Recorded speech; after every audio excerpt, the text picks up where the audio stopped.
The word addiction originates from the Roman law, which means slavery or servant.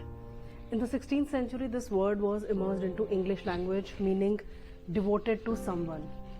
I hope these three words, servant, slavery, and devoted to someone, gives a clear indication as to why this addiction word is used for substance abuse.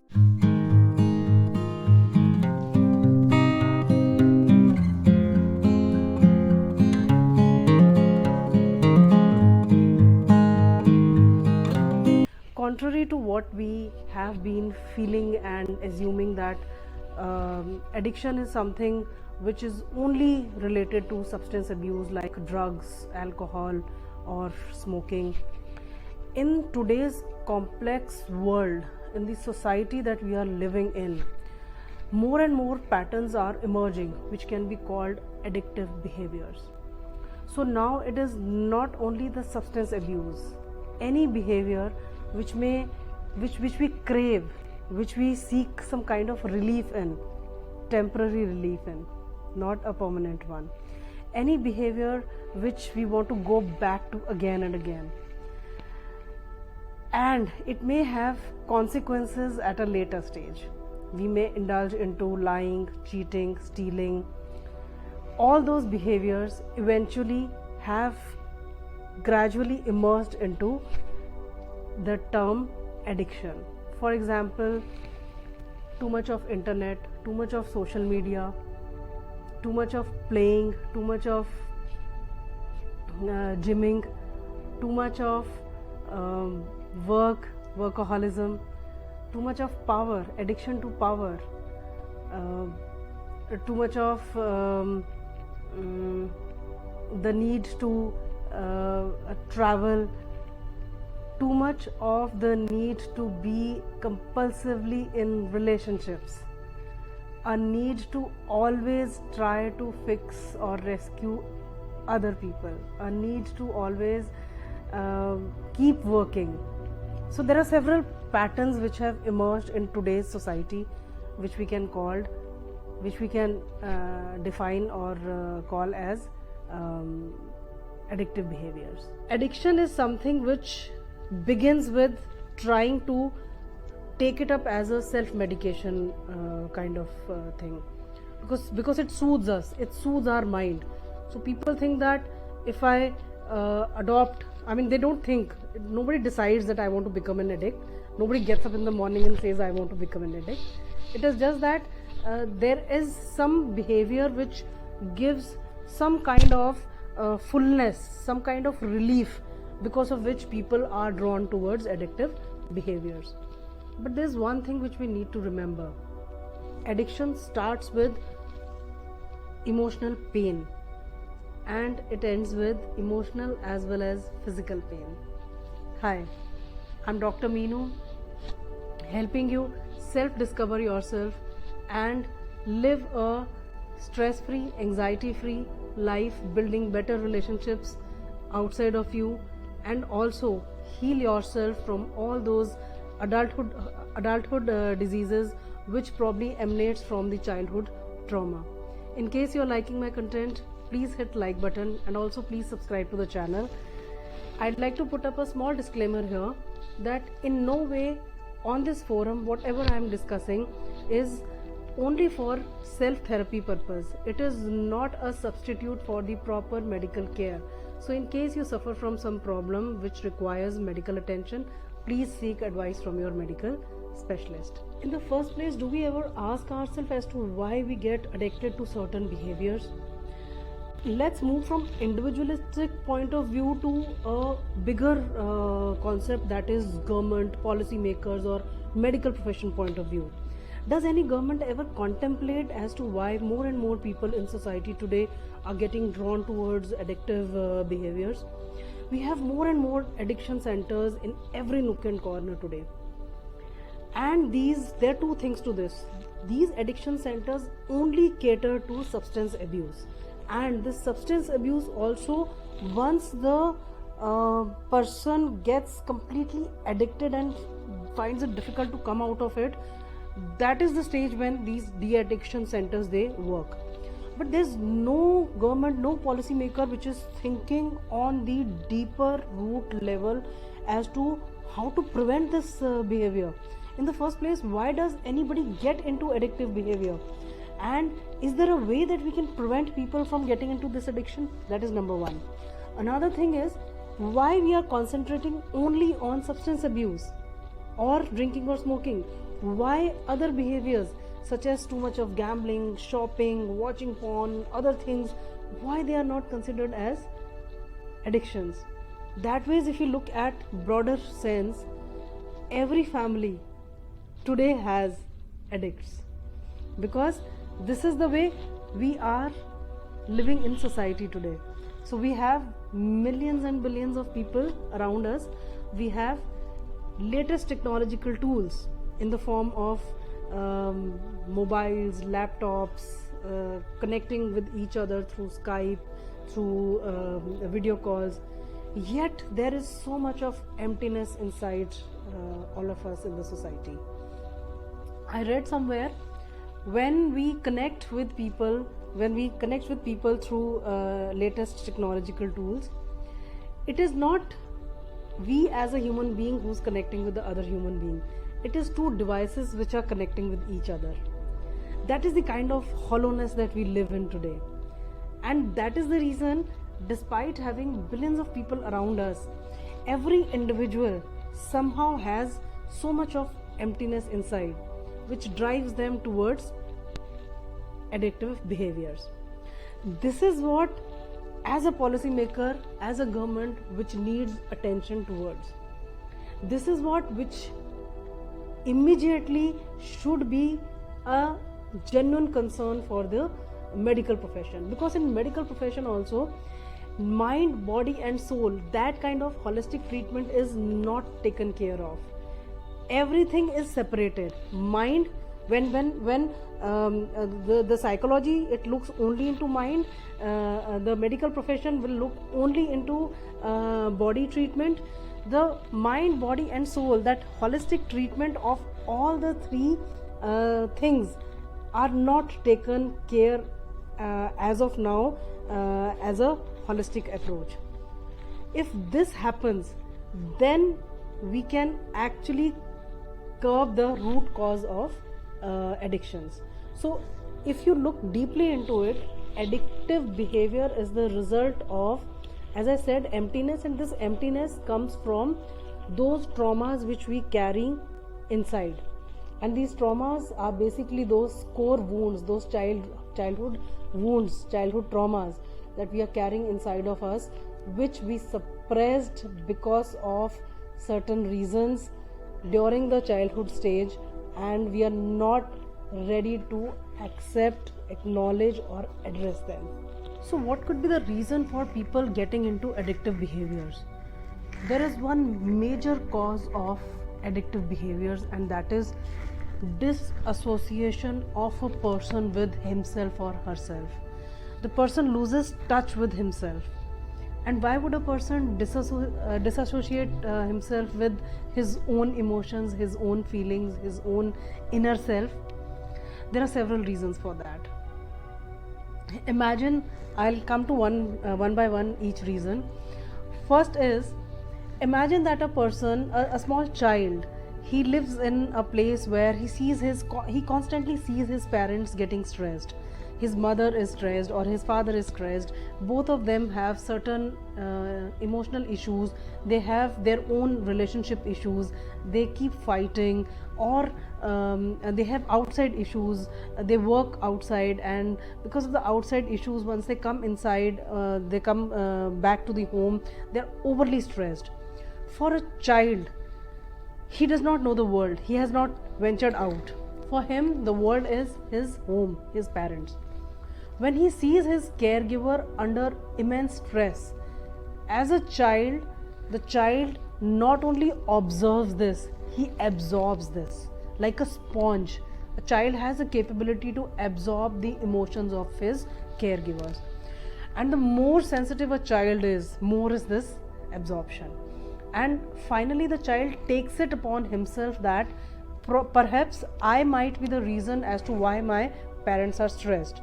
and therefore I must not be the reason to cause further stress to them, and therefore the child numbs and suppresses his pain at that point of time, which remains suppressed, and somehow at an adult age that emptiness, that suppression of the pain, that comes back in form of some addiction. Another reason why somebody can get into addictive behavior, or somebody would disassociate himself with his own inner self, is on the other extreme, that someone was verbally abused, sexually abused, physically abused, emotionally abused by the caregiver, and at that point of time he was a powerless child. He could not do anything about that.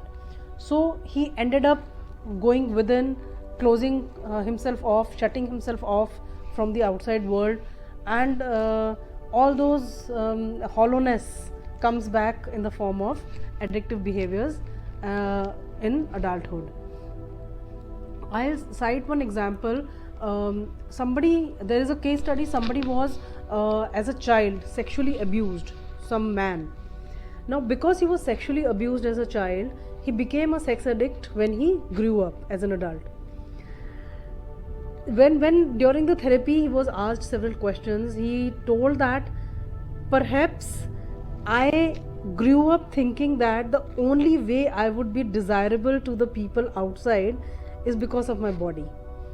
What a dysfunctional way of thinking. But that is how his childhood, that is what the experience his childhood gave him, that you will only be desirable if you have your body being given to others. So he became a sex addict. To tell a child you deal with your problems in your school yourself, you deal with your own emotional issues in tuition or with your friends in the playground yourself, is like telling that child there is no place for vulnerability in my home. It's like telling the child that he's only loved if he keeps his emotions to himself, which is such a wrong way of raising a child.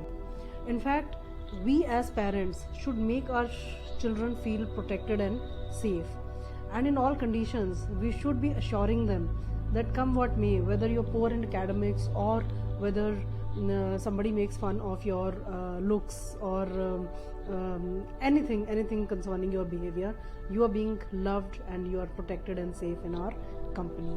So important for caregivers to do that, but it rarely happens, and it has to be a continuous exercise, not just once in a while. It has to be a repetitive exercise by caregivers again and again.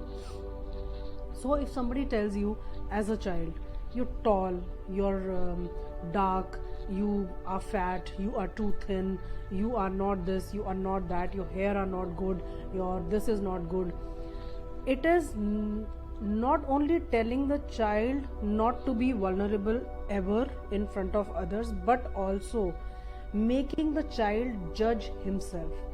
And because of that judgment, the child grows up being a consumer who's always striving for perfection but coming from outside. And that is the reason today we have big brands who are thriving, big brands, big companies, cosmetic companies which are thriving, because as consumers we do not find worth in ourselves. We feel that the worth comes from outside of me. I buy and wear good watches, I drive big cars, I wear branded clothes. That is what is going to define my self-worth, and not what is inside of me as a human being. This competition will keep on increasing unless we put a stop somewhere and eliminate the root cause of this problem. Imagine someone bullies a kid in the school or in playground. There are 2-3 options that this kid has. One is fight back. Tell the person, stop, I am not liking this, please do not treat me this way. This is known as fight response. Another response is that the child runs away, he leaves that place where he is being bullied. That is flight response. Fight response, flight response. A third one is he has some people around and he cries and seeks help from them. This is the third response. These three responses are somewhat healthy responses because he took an action. The fourth response, which is a little unhealthy response, is freeze mode. And in freeze mode, the child completely goes numb.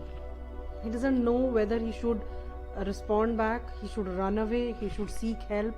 His brain just gets into a complete numb stage, and the child thinks that I have to survive this moment, I have to survive this event, and to survive I must remain quiet.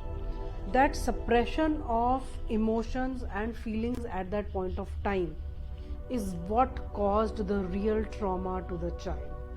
And this is the trauma which, because the emotions were stuck there, and these are the traumatic events which remain stuck, keep the person stuck in his mind and his body, and later on in the adult stage these come back in the form of addictions.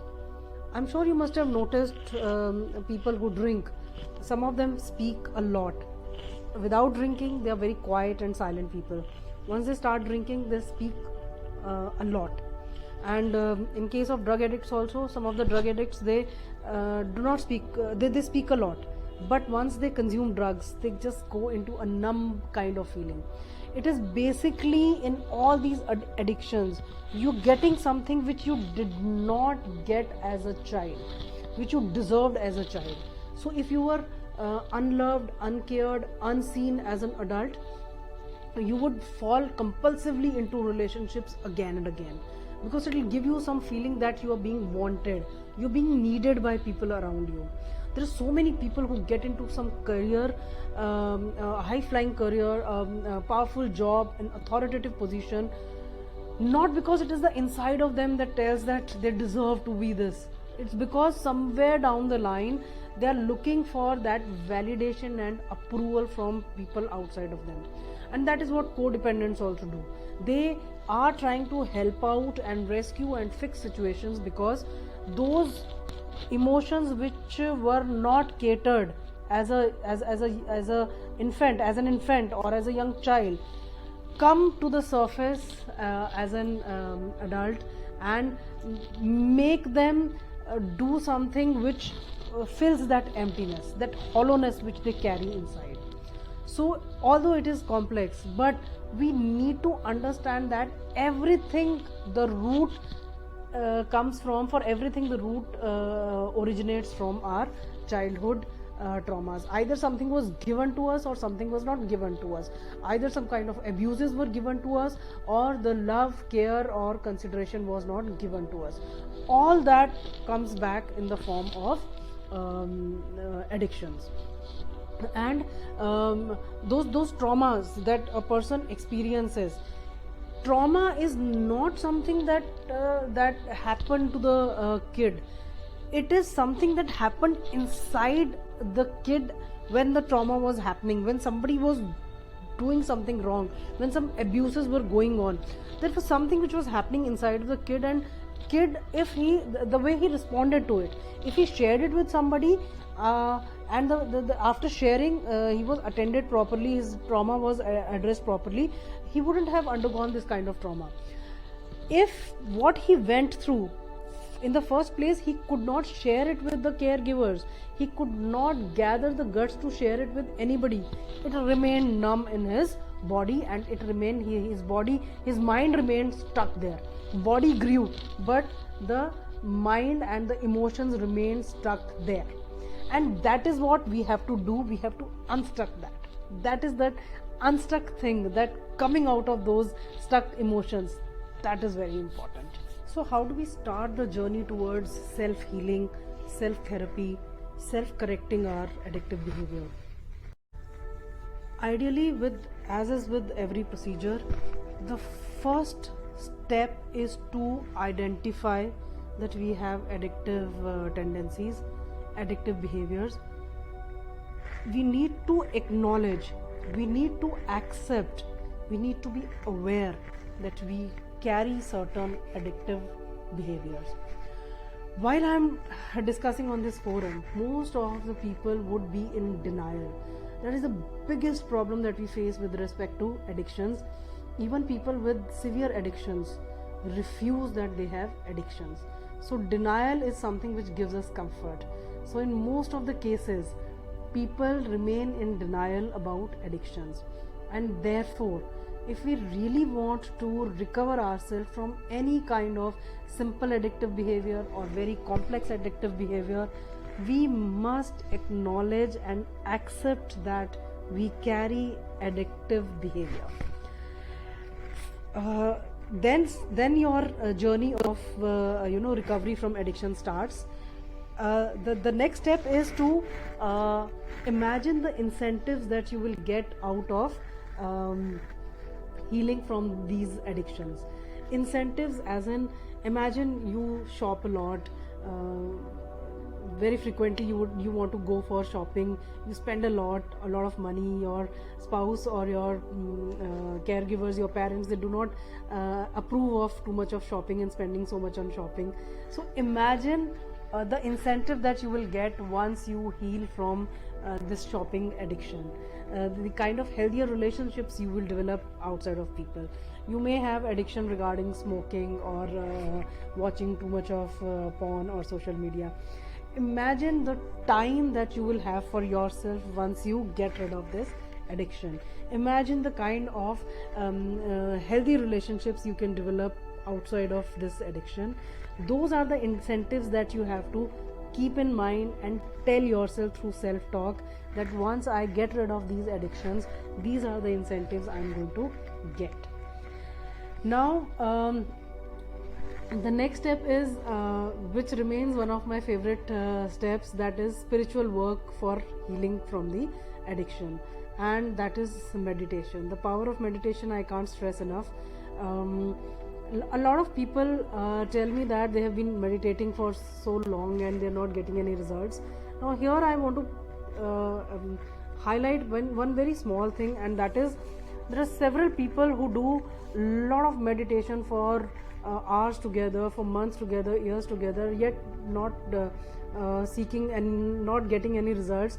That's because if you spiritually bypassing the proper meditation technique, the results will not come. And that is why the guided meditation video which I have given, it specifically highlights that you must work on yourself like a project, rather than working on others and treating others like a project. Treat yourself like a project. And when you treat yourself like a project, think that the outcome, what is the outcome that you desire? So if you are too much into drinking, if you're too much into shopping, if you're too much into watching social media, the outcome that you want must be kept in mind. And that outcome, with that thinking that this is the outcome that I want in life, once you sit for your meditation, you have to concentrate completely on releasing those particular habits. And you have to give affirmation to yourself, to the universe, that I intend to release too much of shopping addiction from my behavior. And do not just keep it confined to your meditations. Think that once you are out of the meditation, because we just try to relate every behavior of yours to every muscle that we have. You go to the gym, you work out, you do squats. Why do you do that? Because you want to build your muscles, and you can build your muscles only when you practice that particular exercise frequently or repeatedly. In the same manner, if you want to work on certain addiction, once you are through with your meditative technique, meditative session, you have to charge up that muscle. You have to work on that muscle. So when somebody invites you for shopping, you have to consciously take the decision that out of 10 times I should have the courage to say no at least 5 times. Same is the case with drinking, smoking and other addictive habits. What you do in the meditation will set the tone for what you practically do. And the more you practice this muscle, the more results you start seeing. you build those muscles and you see those results. They're amazing. In the same manner, it's the mind also. The more you use it, the more you use your tongue to refuse, the more results you can see. And whatever the meditative technique you adopt, remember that during your meditation, eventually it is because the problem emanates from your childhood trauma, your childhood emptiness, your childhood suppression of your thoughts. You have to release those phases, those events, those traumas which were inflicted upon you during your childhood. And for this, it is so important that during your meditative sessions you release the past by forgiving everyone and genuinely forgive everyone, because you carry when you're stuck feelings, you are carrying that poison inside of you. And poison, because those stuck feelings are nothing but the poison, that poison today is making you gravitate towards these negative addictive behaviors. As such, our body, if you spiritually look at our body, we comprise of energies. We have several energy centers. In some video I'll try to cover that. We have 7 energy centers, right from root chakra to sacral chakra to solar plexus chakra, heart chakra, throat chakra, third eye chakra, crown chakra. So we have energy centers all over our body. These energy centers, they get blocked because we have not healed those childhood traumas. And in any case, the stuck energy always becomes poison. Energy is meant to flow. It should keep flowing. So as a child, when you had some energy, whether it was positive or negative, that energy should have been released. Now it was not released. It is still there in your body. You're still carrying it in your body. It should be now released lovingly, gently, very calmly, so that the moment you release your past, the moment you forgive people around you, the moment you forgive yourself from past, all these behaviors, magic starts happening. I always say magic and miracles start happening the moment you start forgiving everything. As such, our body comprises of 2 major things, and that is light and shadow part. Shadow part, as the name suggests, shadow part is the dark side, which we can call flaws. We all have flaws. We are all full of flaws, but we must learn to love those flaws. Our flaws are what we are made of, but it is not only the flaws. We are made of flaws as well as strengths, the goodness in us. We must, during our meditation session, try our level best to reduce the shadow side. This shadow side will be reduced only when we address this shadow, forgive everyone. What happens is, those flaws, those shadow sides that starts shrinking, and the light side, it starts shining brighter. It actually happens. It is not something which is just subjectively I'm saying. I have experienced it so closely in my own case. I had never worshipped God. I had never done any kind of meditation all my life. Once I started doing, and that too very focused kind of meditation, specifically taking up my own traits as an object, as a project, and started working on them, I started witnessing miracles in my life, not just internally but outside also. And that is the reason, during your meditative sessions, treat yourself as a project. Lighten your shadow side. You have more of light inside of you, which comes outside also, and release those past fears, those guilts, those shames that you carry. In most of those sessions, try to accept yourself with your flaws. Feel proud of all those flaws. If you remain numb, if you remain silent during those traumatic events, it was not your fault, my dears. It was just not your fault. You have to forgive yourself for everything. You were a powerless child. You could not do much about that event or that phase. So just release everybody. And you're not releasing everybody because they are good. You're releasing everybody because you don't want that poison inside of you. Once you release that poison, you start seeing so much of drastic change around you. I have myself noticed, in office, when people are discussing about gossiping, when people are gossiping about others, you will not find anything interesting about that, because you feel that this is poison. This should not be absorbed by me. I should remain away from this poison. Such simple things, but it happens. The miracles happen when you consciously take the step to heal your inner child, your core wounds. Try doing that inner spiritual work. It works wonders. So what should not be done when it comes to addictions? One thing is, do not put anybody who's in addictive behavior to shame, guilt, any kind of judgment. Do not judge yourself also. In case you carry any addictive behaviors, do not judge yourself. You have been judged in the past by several people in your childhood. Now is the time to accept yourself with all those flaws, without feeling any guilt, shame, or without judging yourself or anybody who has addictive behavior. To the judiciary system, my request is, let's not treat addicts with punishment. Punishment is definitely not the answer. Though I know some of them go on to commit severe crimes, and that is the only solution that we have been seeing since last so many years. But I believe that if we look into the deeper root causes of these addictions, judiciary system will also understand that there are better solutions to this problem, because as a society there are so many things which are visible, gambling addictions or drug addictions, but there are so many addictions which are not visible, which as a healthy person we all are carrying, you, me. We cannot deny that. We cannot deny these addictions. So punishment in any case is not a solution for any kind of addictive behavior.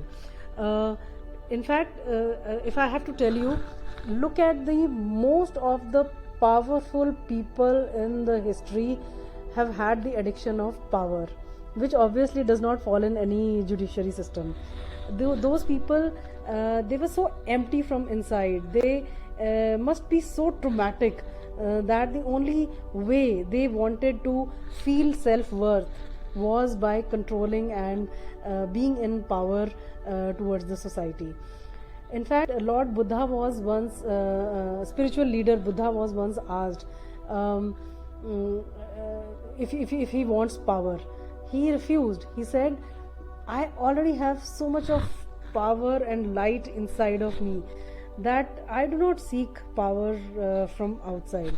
In fact, when he was dying, his monks around him were mourning his death, and they were crying.